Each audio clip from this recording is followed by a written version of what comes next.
ಮಾತಾಡಿದ್ರೆ ನನಗೂ ಬೇಜವಾಬ್ದಾರಿಯಿಂದ ಮಾತಾಡಕ್ ಬರುತ್ತೆ. ಮೈಂಡಲ್ಲಿ ಪ್ರಜ್ಞೆ ಇಟ್ಕೊಂಡು ಮಾತಾಡಿ. ಸುಮ್ಮನೆ ತಾಳ್ಮೆಯಿಂದ ಕೇಳ್ತೀವಿ ಅಂತ ಏನೆಲ್ಲ ಉತ್ತರ ಕೊಡ್ಬೇಡಿ. PDO ತಗೋತಾನೆ ಅಂದ್ರೆ ನಿಮ್ದೇ ಅಂದ್ರೆ ಕೆಲಸ ಆಗಿದ್ರೆ ಇಒ ಪೋಸ್ಟ್ ಅಬಾಲಿಷ್ ಮಾಡಲ್ವಾ?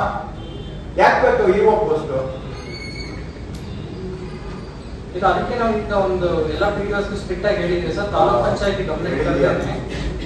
ಯಾವುದೋ ಒಂದು ಪ್ರಾಜೆಕ್ಟ್ ಅನ್ನ ಹ್ಯಾಂಡ್ ಓವರ್ ತಗೋಬಾರ್ದು. ನಗರದ ಬಾರದು. ಈಗ ಆದ್ರೂ ಮಿಸ್ಟೇಕ್ಸ್ ಏನ್ ಮಾಡ್ತೀರಿ ಹೇಳಪ್ಪ? ಹೋಗಿ ನೀವೇನ್ ಕುತ್ಕೊಂಡು ದಿನ ಆಫೀಸಲ್ಲಿ ಏನಾದ್ರು ಹೇಳ್ಬೇಕು ಬೇರೆ. ಏನ್ ಕೆಲಸ ಹಿಡಿತದಲ್ಲಿ ಇದ್ದ ಇದ್ರೆ ಇವ್ ಮಾಡೋದಕ್ಕೆ ಇವ್ರಿಗೆ ಇದಿರುವ ಅಧಿಕಾರ ಇತ್ತು. ಇದೇ ಆಗಿರೋದು ಸರ್ಕಾರದಲ್ಲಿ ನಿಮ್ ಜವಾಬ್ದಾರಿ ಏನು ಅನ್ನೋದು ನಿಮ್ಗೆ ಪ್ರಜ್ಞೆ ಇಲ್ಲ.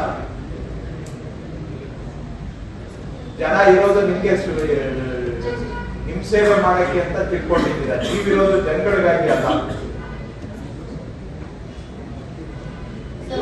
ವೈಡ್ ಸ್ಪ್ರೆಡ್ ಕಂಪ್ಲೇಂಟ್ ಎಲ್ಲ ಕಡೆ ಒಬ್ಬರಿಗೊಬ್ಬರು ಇಲ್ಲಿ JJM ತರೋದಲ್ಲ ಸರ್.